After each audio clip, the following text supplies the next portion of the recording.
Audio Jungle.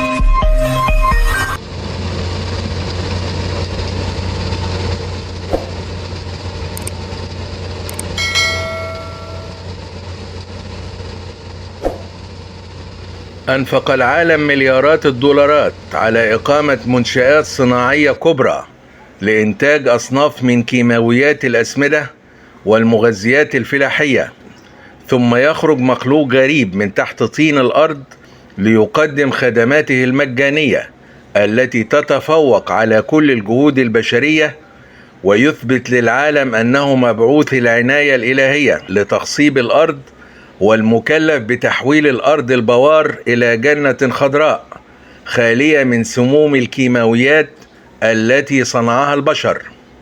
لقد تبين أن خبيئة الأرض هذه والتي تبدو للوهلة الأولى ضعيفة ما هي بضعيفة، بل قوية ومتمكنة، كونها تحمل رسالة وظيفية ربانية هي بكل المقاييس معجزة حقيقية تتراجع كل كلمات القواميس البشرية عن وصفها.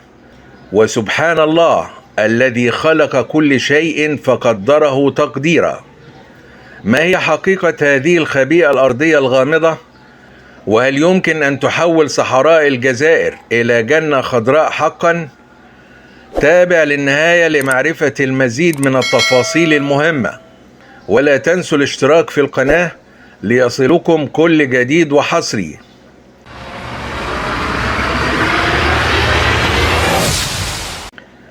أهلا بكم وكل التحية لحضراتكم. أما المخلوق الأرضي أو بالأحرى خبيئة الأرض التي نسلط الضوء عليها، فهي دودة الأرض الحمراء المتعرجة ذات الحلقات البنية والذيل الذي يميل إلى اللون الأصفر. وثمة مجموعات من الشعيرات الدقيقة التي تنتشر على بطن هذه الخبيئة الأرضية، تدفعها للحركة إلى الأمام أو التراجع للخلف، وكذلك تساعدها في الإمساك بالأسطح القريبة أثناء تمددها وانقباض عضلاتها. ولهذه الخبيئة الأرضية أسماء عديدة، منها دودة براندلينغ ودودة بانفيش ودودة النمر وغيرها. ومن أبرز سماتها وخصائصها التكاثر الكبير بوقت قياسي، والقدرة العجيبة على التكيف مع البيئات الغنية بالمخلفات العضوية المتحللة، وهي تفرز خليط بيولوجي نشط للغاية من البكتيريا والإنزيمات والعناصر المغذية للتربة، والتي يمكن الاعتماد عليها في استصلاح التربة واستخدامها كسمات حيوي فائق الجودة وخالي من سموم الكيماويات، يطلق عليه سماد فيرمي كومبوست، والذي يصنف حاليا باعتباره أحد أهم وأجود أنواع الأسمدة العضوية على وجه الأرض. وعلى الصعيد الوطني أشار غير واحد من كبار العلماء والباحثين المعنيين بالفلاحة واستصلاح الأراضي إلى أن التوسع في استخدام السماد العضوي الذي تنتجه هذه الخبيئة الأرضية قادر على استصلاح المزيد من الأراضي الصحراوية على تخوم الواحات في الجنوب الجزائري، حيث تنتشر هناك العديد من الوديان الجافة القابلة للاستصلاح والزراعة بشتى أنواع المحاصيل الحقلية ذات الطابع الاستراتيجي، وفي مقدمتها الحبوب والبقوليات، إضافة إلى الفواكه والخضروات، خاصة أن هذه الوديان كانت في العصور القديمة كما هو ثابت في الحفريات والمصادر التاريخية مروجا وأنهارا. وقد بدأت بالفعل بعض الأنشطة في هذا الاتجاه، والتي تحظى الآن بدعم مراكز ومؤسسات فلاحية وطنية مثل مؤسسة العلمة وفير مادز وبروفارت وفير ماسك وغيرها، إلا أن هذه الجهود ما زالت محدودة قياسا بحجم المطلوب لاستصلاح المساحات الكبيرة على تخوم واحات وسط وجنوب المعمورة الجزائرية.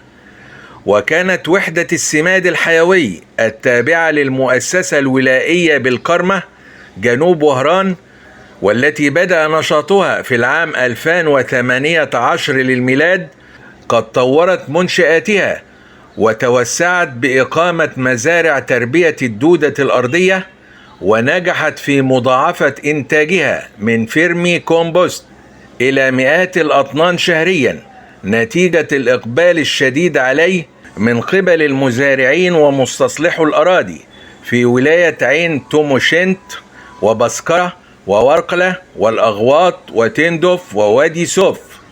وتشجيعا للفلاحين على استخدامه، تم تخفيض سعر القنطار من 4200 إلى 2500 دينار.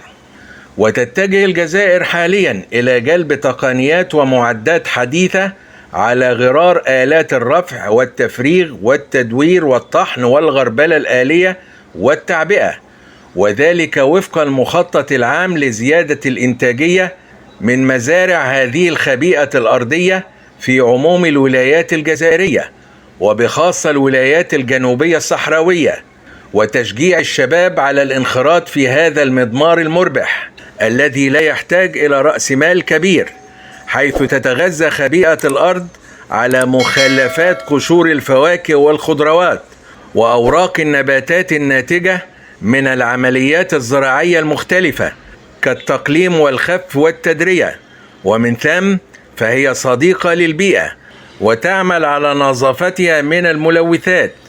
وفي نقاط يمكن إيجاز الخدمات التي تقدمها هذه الخبيئة الأرضية على النحو التالي: هي أحد أهم الأعمدة التي تقوم عليها زراعات الأورجانيك، تنتج البديل العضوي الآمن للأسمدة الكيماوية والمبيدات الحشرية السامة، فهي مكافح طبيعي للآفات الزراعية لاحتوائها على طيف متنوع من البكتيريا النافعة التي تحد من انتشار الأمراض الفطرية بين النباتات وتعزيز الاستدامة الزراعية، وفي ذات الوقت تساهم في تقليل معدلات الاحتباس الحراري الناتجة عن الانبعاثات الكيماوية للأسمدة المصنعة، وهذا له تأثير كبير في تحصين النبات ضد ما يعرف بظاهرة الإجهاد البيئي.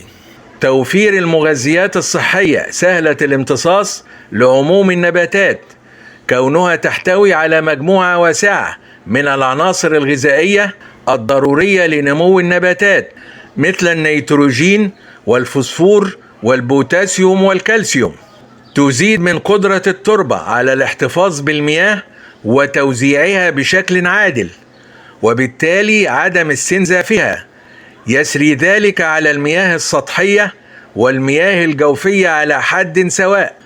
تعزز من كثافة الجذور ومتانتها وعمق امتداداتها، ومن ثم ثباتها في مواجهة الرياح القوية. تدعم تحولات التربة الجافة المتراصة إلى تربة خصبة صالحة للزراعة تتسم بالمسامية والتهوية الجيدة. وقد أثبتت التجارب أنها تحسن خواص التربة بنسبة 60% مع أول تسميد، وتزيد النسبة مع موسم الزراعة الثاني إلى 90%، ثم تصل في الموسم الثالث إلى 100%، إذ تتحسن خواص التربة تماما وتعود لها الأحياء الدقيقة، ولا يحتاج المزارع في المواسم التالية إلى استخدام أي سماد. محفز قوي لزيادة إنتاجية وجودة الأشجار المثمرة، وكذلك غزارة المحاصيل الحقلية. متوفرة وجاهزة للاستخدام على مدار العام، وتستمر فاعليتها لفترات طويلة، كونها تطلق العناصر الغذائية بشكل تدريجي. لها دور كبير جدا في سلامة صحة المجتمع من خلال تقديم حل جذري لمشكلة التخلص من المخلفات والنفايات العضوية.